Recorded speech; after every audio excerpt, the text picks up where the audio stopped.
Shalom Mishpacha, this is Rabbi Simon HaKohen. Here we are at another Sabbath, an important day for our worship and for our obedience and for our gratitude to the God of Abraham, Isaac and Jacob. Now, first of all, I want to send my regards, congratulations, my blessings for the 4th of July that just been to the American citizens, American people, and those that celebrated, even those who are not American who celebrated. So to those, I say congratulations for your independence. Everybody wants to be independent, and why not? So lots of things have happened this week. It's been pretty busy on the international front. A lot of things have happened. And I mean, to give you an idea, I think the UK had its elections going on, as you know, on Thursday. Also, if you note that, what's the other one that happened? We're preparing for the American elections this year, and it looks like Mr. Biden probably looks like it's rumors that he will be, he will not be stepping in to re-elect as a president. Even if he did, he's not going to become a president, okay? It doesn't matter who steps in. They're not going to become president. That's already established. Now, Israel, the Middle East and the war and everything else going on, as I told you earlier, that Bibi, also known as Netanyahu, is going to be removed from power. That's already in effect. It's already happening as we speak. In fact, the army chief, some of the key personnel in the army have resigned from the posts. They won't want to fight the war. They do not want to go to Rafah to do the attacks. They certainly don't want to go to Lebanon, which is now in preparation by them. And they're asking American support. They're asking America to send bombs, missiles, and all that.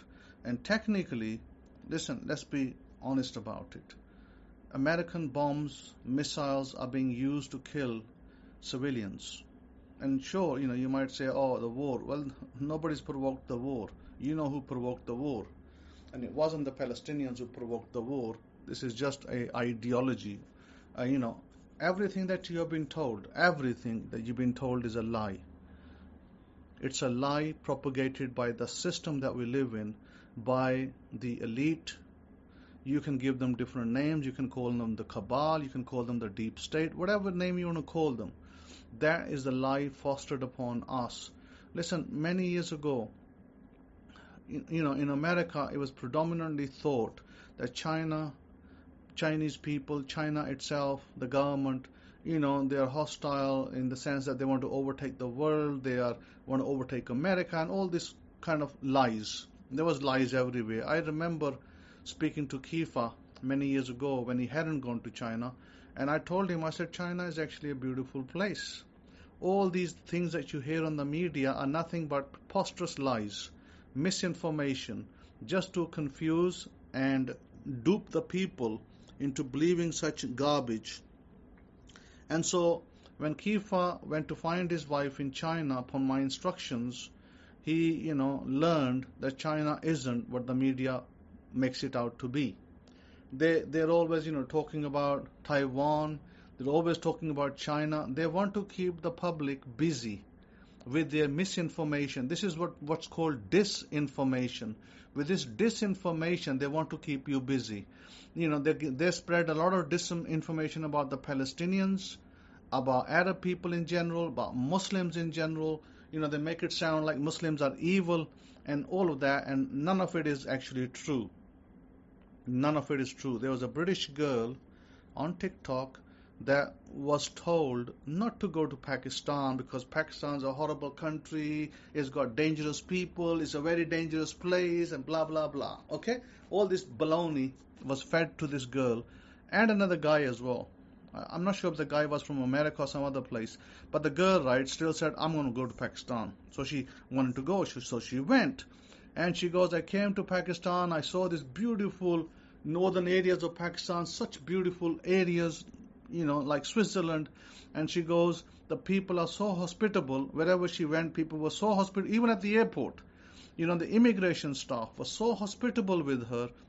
They told her, sit down, have a seat, we'll, sort out your papers. They gave her VIP treatment. She, was at the conveyor belt. The man told her, hey, you sit down and I'll pick up your baggage and I'll help you take them out. And he helped her with that. Everywhere she went, people were so kind to her. She said, people are so kind over here. They're so helpful. And she said that I have absolutely no problem. I'm going to come back to Pakistan again. And so she wants to travel more. And, she said, everywhere I go, nobody wants to charge me money. She said they'll give me tea. And when they find out I'm a foreigner, they'll say, no, it's okay, it's on the house. They won't charge her for the tea. They won't charge her for the meal. All of that. See, that is true Pakistan. That is not the Pakistan that you hear on the news. CNN and Fox News and all those garbage, channels. So that's the difference between truth and reality. And it's happened to me as well. When I'm in the country, I go to a shop to buy maybe tea, to maybe buy milk, maybe buy yogurt or something, and the man, will say, could we offer you tea? Could we offer you drink? Could we offer you a cold drink? Soft drink? And then sometimes if I took a ride in a three-wheeler or something, and they realize I'm a foreigner, sometimes they won't charge. They will say, no, we don't want the money. And I say, no, it's okay, because it's your job, you're doing it as a living, and I can't take away from that, the $4 or $5 that I'm going to save, I'd rather give it to them and say, you know what, I want to bless you, and I don't want, you to be out of pocket. This is how the people are in Pakistan. They are extremely hospitable, and they are very, very kind. Now, there may be a few people that might take advantage of you, and which country doesn't have those people? I think America has a fair share of majority of those kind of people. But saying that, there's total disinformation in the media. Okay, you are told lies about Palestinian people. You're told lies about Arab people. You're told lies about Muslim people in general. And if you go to those countries, and I have been to those countries, I've been to Palestinian areas in Israel, and they've been very hospitable to me, very kind to me. I went to Arab areas in Arab lands, Dubai, and then Qatar, and then Abu Dhabi. People are so kind, people are so friendly, and they are very hospitable. Okay, I have seen that in the Arab people, and I tell you as it is. So be very careful of what you hear in the news, because the news that you hear, whether it's in Europe or whether it's in America or Australia, majority of these news corporations are owned by these so-called cabal, deep state type individuals, and these individuals only have one thing to do, is spread disinformation, make hatred, and keep you in the confused state. Listen, if you're in the confused state, you will never be able to organize your life properly. You'll never be able to make correct decisions, because you have the wrong information to make wrong choices. So beware of that. Okay, this is why I used to tell you, don't listen to the news so much. See the headlines and move on. Don't dwell on it, because majority of it is fake anyway. Fake news. Fake news is a term that Mr. Trump popularized, and I tell you, he's not far wrong about that. There's a lot of fake news out there. That's the first thing. Second thing, what happened, this ideology that America had and the United Kingdom had, that we are number one and we rule the seas and we rule the air. Well, guess what? You don't rule the seas, and you probably don't even rule the air any longer, because the United Kingdom war jets and American war jets went to northern Yemen, and they bombed cities, and they killed civilians there. They did infrastructure damage. Of course, they won't show you that on the news. You won't see that. That kind of news is only shown in the Arab world. So because it's not shown you, so therefore you don't know. You only get snippets of this happened and that happened. So what happened in retaliation, in return, the Yemenite fighters, those people who stand up for Yemen, the northern people in the northern areas, they went against war against America and anybody else that comes over there in the seas. And they started to, send drones and rockets and missiles. They actually hit a missile directly into American aircraft carrier. Did you know that? They never broadcast that on the news. They didn't even tell you what damage it had. It was damaged extensively at one end. They took it out of service. It's no longer there. What does that tell you? So also they damaged other ships. They damaged their cargo ships. They destroyed them, sunk them into the ocean. And they have technology. Yemen has technology that America cannot defend against, and neither can UK defend against. They are helpless against those technologies. So what happened when America found out, wow, they have technology that our ships can't even detect or can't stop, they moved their destroyers out of the way. They took them out of the way. This is why Yemen is able to strike, and this is why Iran has become a thorn in the flesh of America. Why? Because Iranian technology, possibly supplied through Russia, has entered into the hands of the Yemen people and possibly Hezbollah people, and they are now being used. And Israel wants to go and bomb Lebanon into smithereens. But guess what? In the process, if Israel does that, in the process, Lebanon will bomb Israel into smithereens, because many of Israel's cities will be destroyed. Mark my words. Many of Israel's cities will be destroyed. And because of that, certain military personnel don't want to fight this war. Even one particular military guy in America who is Jewish, he resigned from the military. He's part of the intelligence agency as well. He worked with the intelligence agencies. He was part of the military thing, and he stepped down and said, sorry, I'm not gonna fight no war over there, because you know what he said? He said, you're killing civilians, you're killing innocent people with American bombs and missiles. So I'm not going to fight this war. So he stepped away. So people who have a conscience, they don't want to fight this war. And people who don't have a conscience, like Benjamin Netanyahu, they want to fight this war because they're not fighting it for themselves. They're fighting it for other people, for the billionaires, for the people who want to control other people.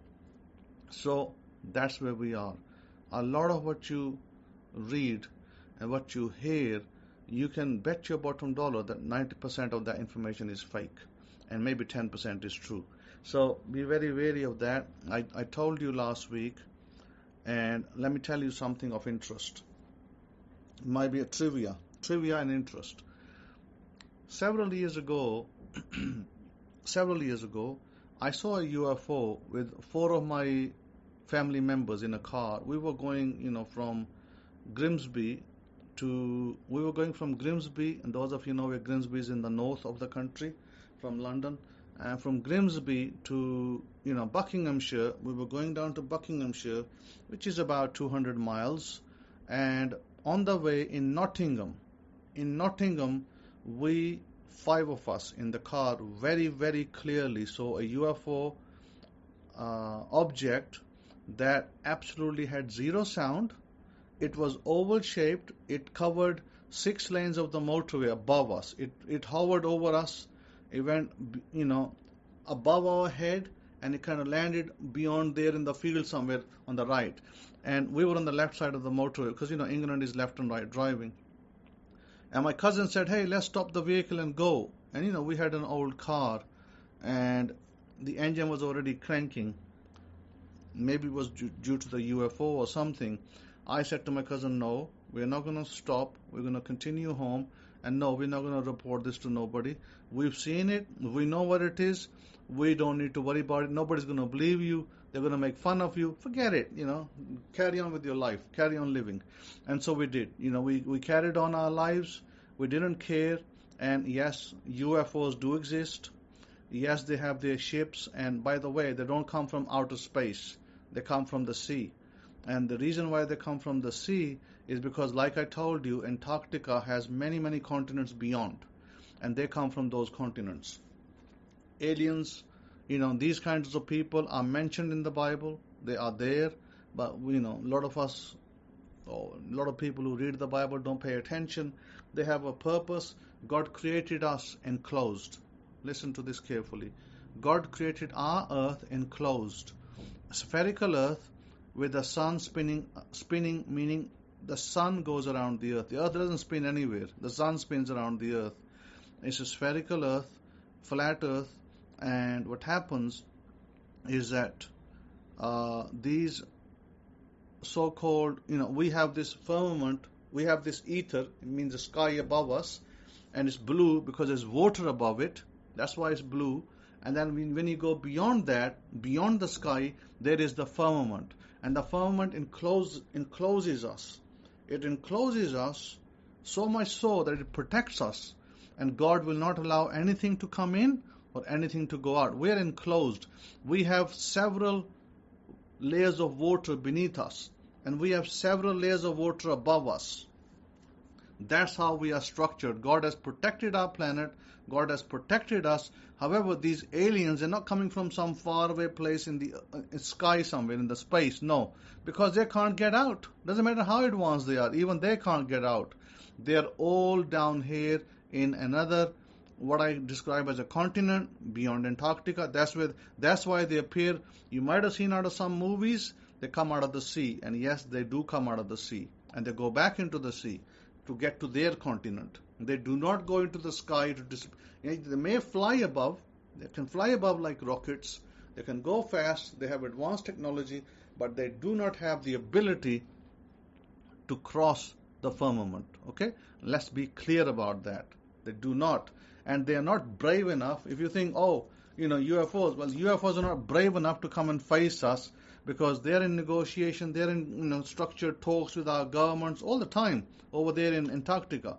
But they won't show their faces to us directly. Maybe we'll catch a glimpse of their ship. Maybe we might see an alien somewhere. But that's about as far as we go. Because if aliens were so strong, so powerful, how come they never try to take over the earth? It's because they are not here to take over the earth. A lot of those so-called aliens are also benevolent beings. They don't all mean harm to the earth. In fact, the reason why their spaceships crash on the earth sometimes, not always, sometimes, because our atmosphere is not conjugal to their way of living and atmosphere. They cannot breathe our atmosphere just as we can't probably breathe theirs. So they have to use, I guess, special things to come into our atmosphere, and sometimes their ships malfunction and they crash. That's the reason why. Now you know how God has built this earth, and if God created us, He created them as well. And He keeps them in their place, and He keeps us in our place. So, Baruch Hashem for that. So, on the news front, Yemen this week destroyed some key American ships. And so much so they even send out a warning to India, because India is producing drones for Israel, also probably weapons as well. They're producing for Israel, so they can use that to bomb Lebanon and other places. So Yemen sent a warning that if we see any Indian ships, we will destroy them. And India is now sending the ships through the long route. But guess what? If Yemen is going to go to war with India, or at least the Yemen fighters, it may be that sometime or another India might get into the attack zone as well, meaning that they may come into the whether deliberately or ignorantly, whichever way, India has put itself in the harm's way with Yemen. And so India is asking Iran for Yemen not to attack, for the Yemen fighters not to attack Indian ships, but Iran told India that sorry, we can't help it. We can only do so much, and they have their own calling. They call their own shots. So we advise you to keep your ships out of that region. That's how Iran's conversation was with India. So if you want to save your ships, keep them out of that region. and go a different route, etc. So they have to go the longer route. I think that India is playing with fire. Modi's already lost a lot of support, and Modi may not be around for a long time. So that's the story there. So the other thing is this, that China is doing its thing. China with Russia cooperation, Russia with cooperation of North Korea, supporting it and placing missiles there, batteries and other things, just like America is doing with European nations, so is Russia doing it with other nations that support Russia. So a lot of that is going on over in the East, and it's it's a very active situation. It's very tense. It's changes minute by minute. So today one thing, tomorrow maybe another thing. That's where we are with that. However, do not worry. Ukraine already lost the war. Russia is saying to Ukraine, listen, you give us our regions back, Donetsk, Luhansk, I think there's another region, Kharkiv, if I'm pronouncing it correctly, and Zarsapni, some funny name like that. They are saying that you give us these places, and we can talk peace. If not, get on with it. We're going to smash you to smithereens. So that's where Russia is right now. Okay, Russia has the weapons, Russia has the money, and Russia has ability to already crush Ukraine. Ukraine's run out of army. By the way, Israel ran out of army. Did you know that? Israel ran out of soldiers. Their soldiers, so many soldiers are killed that they don't tell you, so-called IDF, that Israel's run out of soldiers. Israel's asking more people to recruit, asking for help, and I think they lost manpower. So a lot of these soldiers are discouraged from going into war because of what's going on the ground. And as I told you, there's a lot of brutality happening on the ground through these forces, American forces and Israeli forces. And America's going to, because of what America is doing over there, America's going to have to pay back one day. It is not going to go unanswered. One day America, some way, shape or means, will pay back. But, time will tell how that's decided. So that's where we are with that. Now, in terms of the Parsha, I believe on the Parsha front, we are on Parsha Beshalak, Parsha 16, and we are on Shemot 13, Exodus chapter 13, verses 17, which says, "And it came to pass, when Pharaoh had let the people go, the Elohim did not lead them by the way of the land of the Plashtim, although that was near. For Elohim said, lest perhaps the people change their minds and when they see war and return to Mitzrayim, to Egypt. But Elohim led the people around by way of the wilderness of Sea of Reeds, and the children of Israel went up in orderly ranks out of the land of Mitzrayim." Orderly ranks means tribe by tribe. "And Moshe took the bones of Joseph with him, for he had placed the children of Israel under solemn oath, saying, Elohim will surely visit you, and you shall carry up my bones from here with you. And they took their journey from Sukkot and camped in Etam at the edge of the wilderness. And Yodhevah went before them by day in a pillar of cloud to lead the way, and by night in a pillar of fire to give them light to go by day and night. He did not take away the pillar of cloud by day or the pillar of fire by night from before the people." And so on it goes, and it tells you that Israel came before Pi-hahiroth, between Migdol and the sea, opposite Baal-Zephon, and you shall camp before it by the sea. And that's where Pharaoh cornered them. And then God, intervened when Moses, and Aaron, you remember the lifting of the rod, and God intervened and he stopped the sea. He froze the waters. He didn't just stop the waters, he froze them. And when he froze the waters, God, destroyed Pharaoh's army over there, and children of Israel were able to cross, without a problem. That's basically what happened. And here we are talking about it because today, many Israelites today are, they're basically, one second.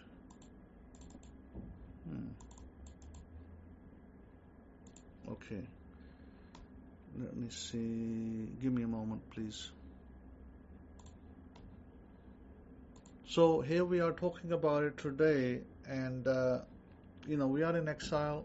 We are in exile till God decides otherwise, and God will take us back. And I continue to tell you that it is not safe to go back to Israel, because Israel is a very hostile place at this moment in time. And those people who tried to go back to Israel in the past are only but crying and have no way out now, because those people living in Dimona, the people living in Tel Arad, are in a difficult situation right now. And I can assure you that they're not in a happy place. Those people who left America and maybe some other countries and lost their passports because of their idiocy, I can only say this idiocy, that they, wrong leaders and wrong choices have led to their fall. Because where do you think their families will be now? Where do you think their wives and children will be? They don't have the proper support structure, and they don't have the safety, because Yemen's fighters all but destroyed the south of Israel, bombing it and sending missiles over there, and destroyed all Israel's very prosperous tourist industry is smashed to smithereens. It doesn't exist any longer. People don't go there because of fear of death, destruction. So that's basically what the so-called clever people who said we're Israelites and let's go back to Israel, that's what's happening to them now. Let's ask them who is the clever boy now. You didn't listen when you were told that now is not the time, but they wanted to go because they wanted to believe these idiots, who call themselves prophets, false prophets by the way, fake prophets, and seers of God, and there you go. That's bottom line, bad situation. So stay in your countries of concern where God has placed you. Stay in your countries, build your families. That's the message I'm giving you, and the message has not changed. Stay in your countries, build your families. You may want to, if you want to move around to a country that seems more favorable to you, other than Israel, of course, sure, you can go there. Like I did. I went from UK to America. It's more favorable to me. I moved. So, I'm between 2-3 countries. And that's okay because it works for me.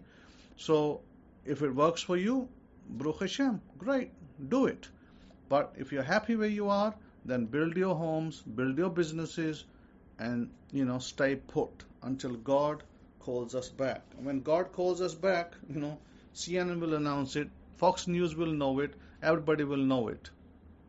But that message hasn't been sent yet. And before all of them, I will know it. So the message hasn't been sent yet.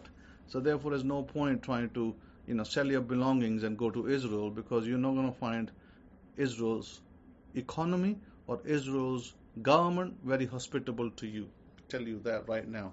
And I gave you a synopsis of where I see Israel in the very near future, in a big destruction.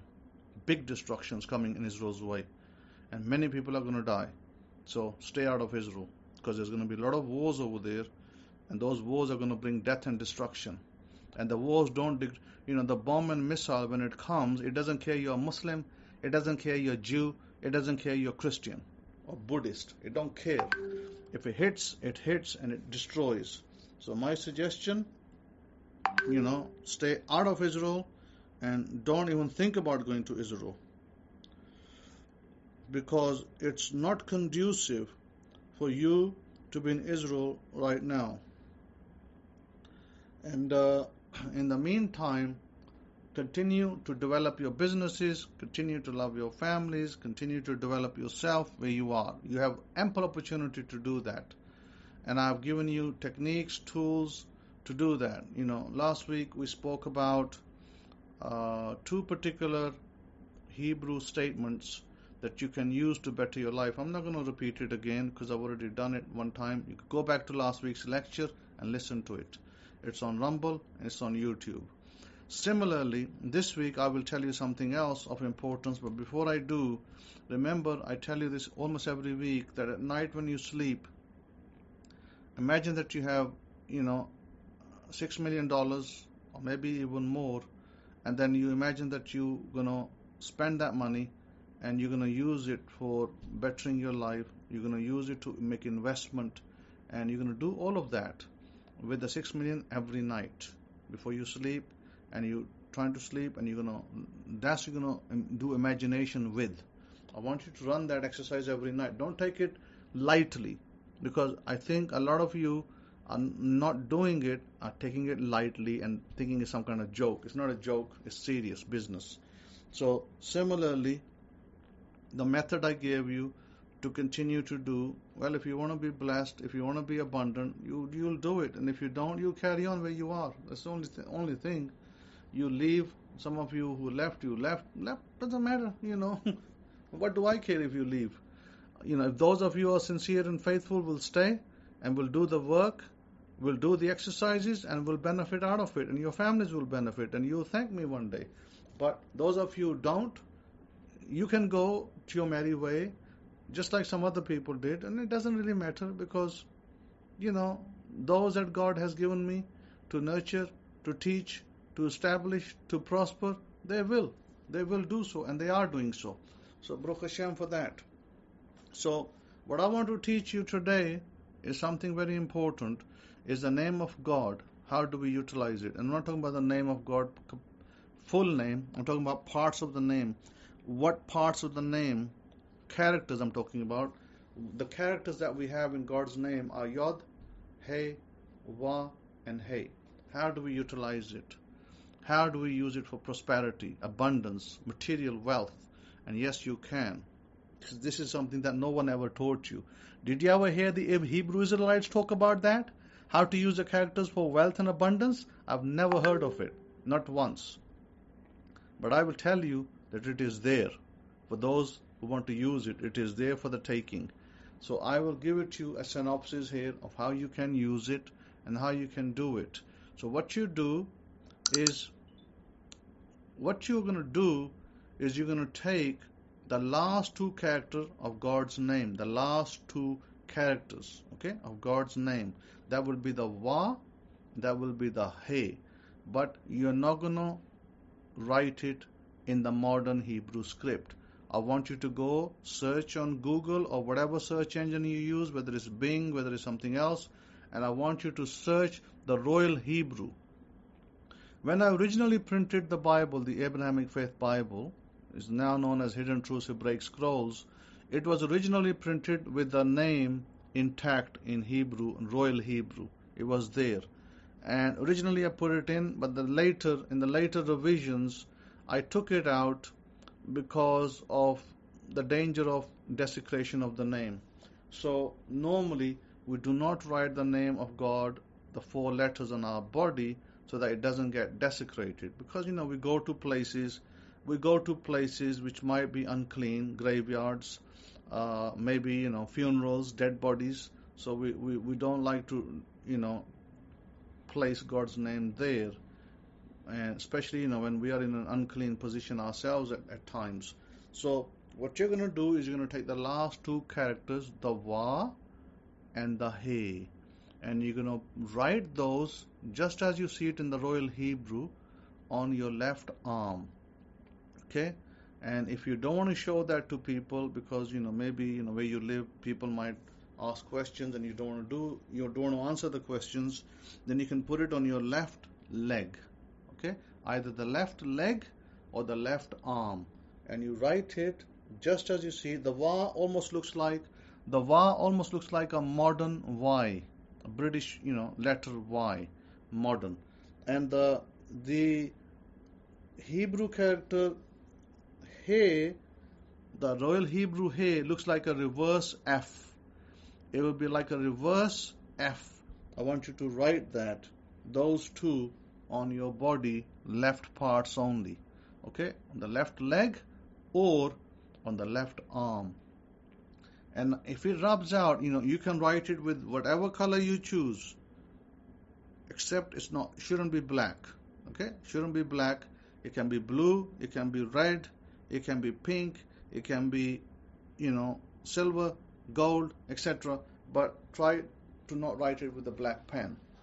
If you do that, and if it rubs out, let's say you write it today and tomorrow you see that it rubs out, rewrite it. Rewrite it every day. That will attract abundance, that will attract material wealth into your life and protection. Okay? I'm the only one in the whole world who has told you this. For the first time, I'm putting this information out there. No rabbi on this earth and no so-called Hebrew Israelite teacher on this earth has ever talked about this information. So if anybody repeats this now, you know where they got it from the Kohen, of course. They copy information and they make you think it's theirs. It's not theirs. This information is completely new and it has never been put out until today, in the month of July.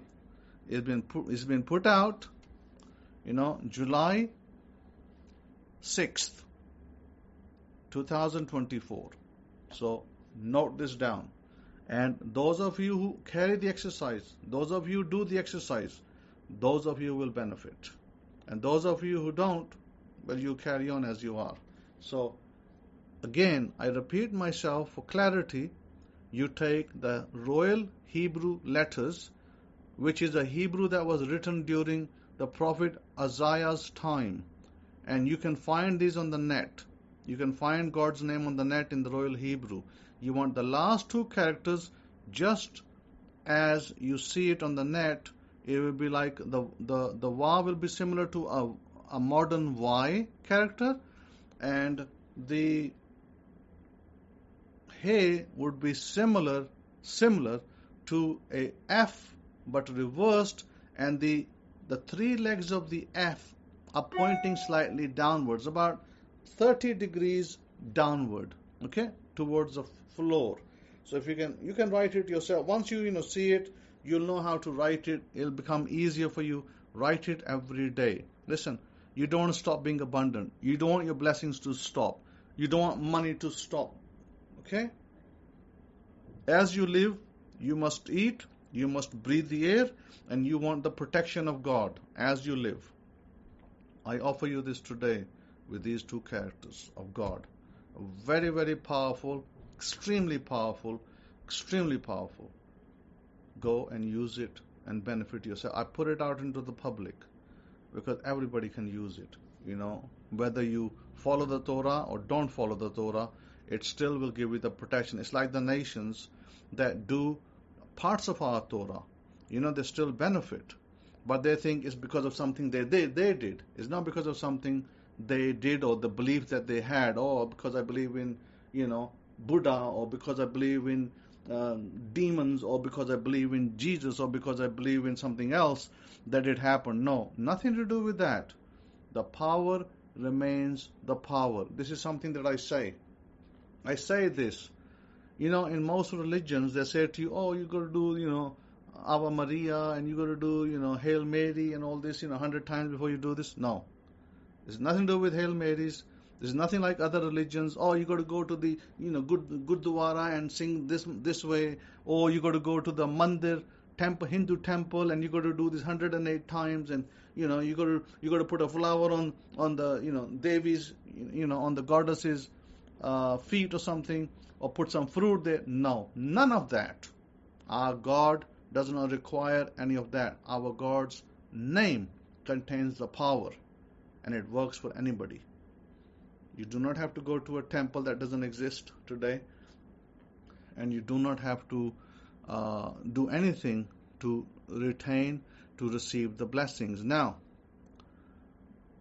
there is a way to activate it. I'm going to leave that to one side for now, because I have given you part of the formula, and the other formula another time. Maybe next week we'll talk about it. But one thing I will recommend, highly, highly recommend to you, and I was shocked when I saw this over here in Pakistan. I saw this in Pakistan and I was absolutely shocked. I was like, wow, this can happen. This is in Pakistan, of all countries? I thought maybe they don't advertise it over here. But guess what? In Pakistan, for a sum of let me tell you. Well, let's not talk about the sum, how much, because I think they bring it from out of the country. But for a small cost, not a huge cost, for a small cost, you can buy the Aaronic prayer in Hebrew letters. Okay, in Hebrew letters. And I actually have a sample ordered. It's not arrived yet. When it turns up, then I will know more about it. But this sample, I'll see how it goes. But what you got to do is you got to wear it. It's like a necklace. Aaronic prayer in a necklace, and it's written in Hebrew. Okay, isn't that amazing? I didn't find this in America. I didn't find this product in UK, in France, anywhere. In Israel, I didn't even find it in Israel. But I found it here in this country, in Pakistan, on an online. I went looking. I went searching for something. I think it was something else I was searching for. And I found this. Just, out of the blue. Anyway, so like I said, if you can go online, maybe to Amazon, and I haven't done a search on Amazon, but whilst I'm here, maybe, let me just go to Amazon, just as a tester.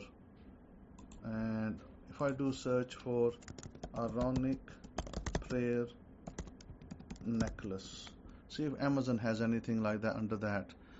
Yeah, it has several necklaces in Amazon. I see a lot of them Yeshua. I see Yeshua all over the place. Here is one. I found it. It's on Amazon. Okay, it's in silver. It says 10 color patterns, and they're advertising it for $9.90, under $10. Okay, so under $10. It's in silver, and they probably have different color. They have a gold. Let me see if it's in gold as well or not. Yeah, they have a. No, this is totally different. This is bring them home. No, that's not what I'm asking for. Here it is. Give me a moment. Let me just look. Oh, it says Vasaga, bring them home now. Necklace, Jewish, Arabic, Jewish, Hebrew, Aaronic blessing. Let's see.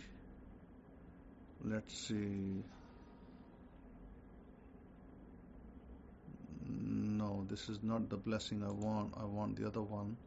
Vasago. See, they advertise one thing, and then they show you another. That's the other problem that I have with some of these advertisements.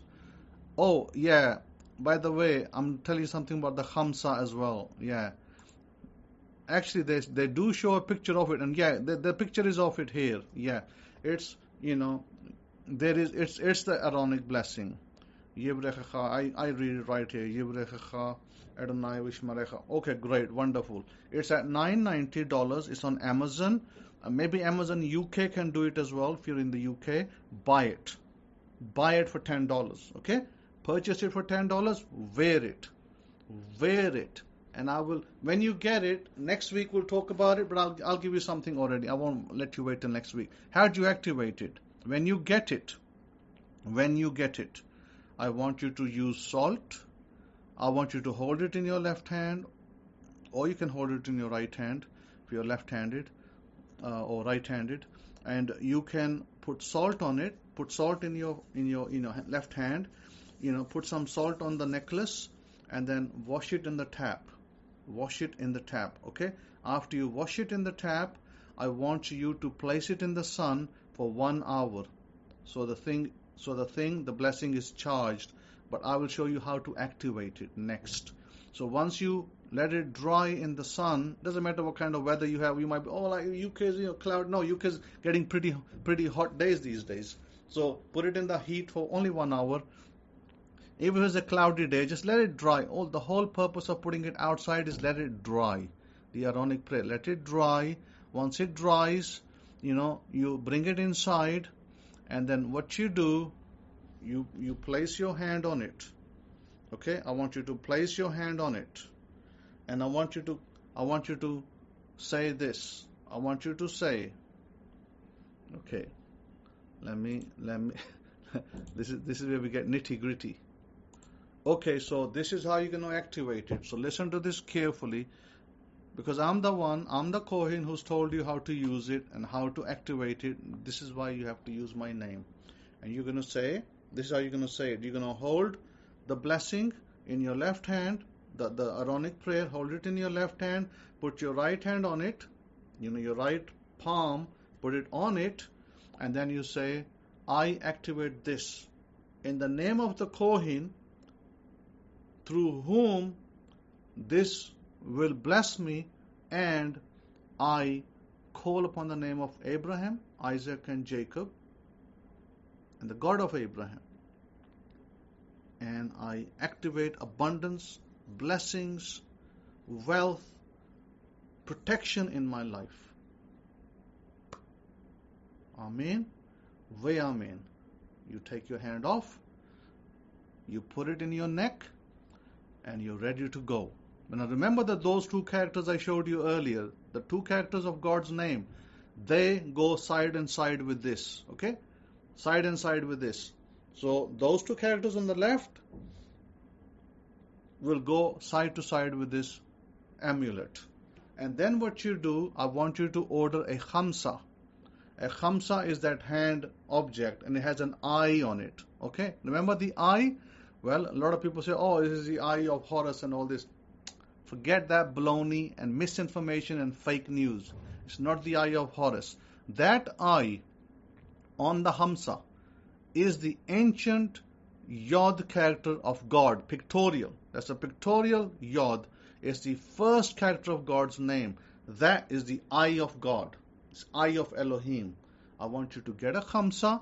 I want you to charge it the same way as you charge the other one. And I want you to buy the khamsa. And I know you might say, well, how am I going to wear two necklaces? No, you don't have to wear two necklaces. You just wear the one. And what you do with the khamsa, I want you to charge the khamsa the same way. Because as the eye is the name of God, by the way, on there. And I want you to place that in your wallet. Okay? That will ward off all negativity from your life. It will also offer some type of protection, and also it will work towards blessings and abundance. Okay? These things will work hand in hand. They will work together. 5 also is the 5 books of Torah. It's a representative of the 5 books of Torah. The hand of protection, the hand of God. Okay? The eye of God. Remember that. That's how we use it. So, you don't have to wear the khamsa. You just place it in your wallet or your purse. And this, if those of you who may say that, well, I'm having difficulty wearing the Aaronic blessing for some reason or another, you mustn't take it off. Once you wear it, it stays on. Okay? Always it stays on.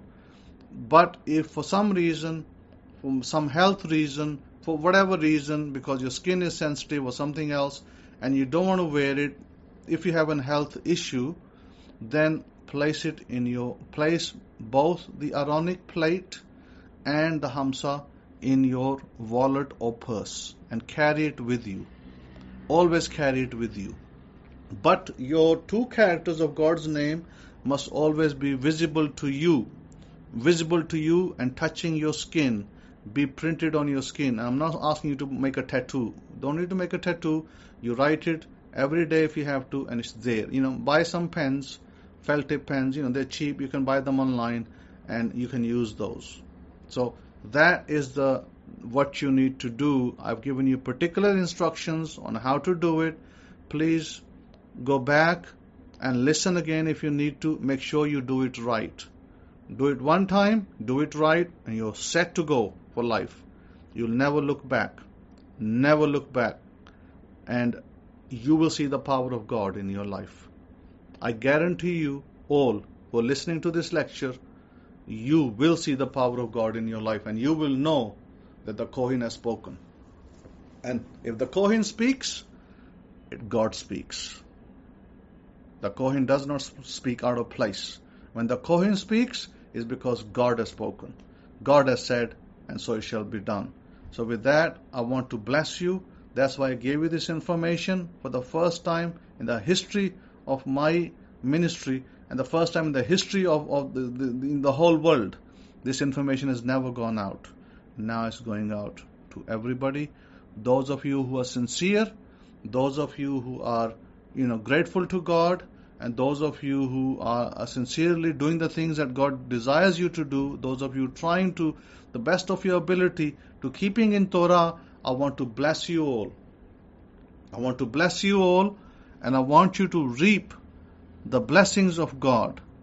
And with that, this is why today I have unleashed this into your life, because I want you to be blessed.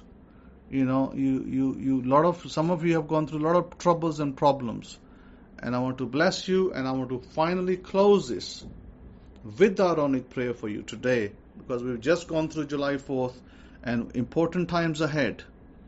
Important times ahead. I want to bless you all who are listening, and faithful and sincere. And those of you struggling, forget about your struggles. God is about to open a new door for you. He's opening a new door. You're going to be blessed tremendously. A big door, a big gate is opening for you. Don't ever say to yourself, oh, you know, I can't get my job, or I haven't got my business, or, you know, I have got bad health. Don't ever believe that ever again. God's going to restore your health. God's going to bless you with business. God's going to bless you with salaries, with jobs. You're about to be entering a new phase of your life. And it's going to be a tremendous blessing for you. Be faithful, be sincere, be grateful, give gratitude to God. Be thankful to God for everything that God gives you. There is a purpose, there's a rhyme, there's a reason that God brings you to this place and this time.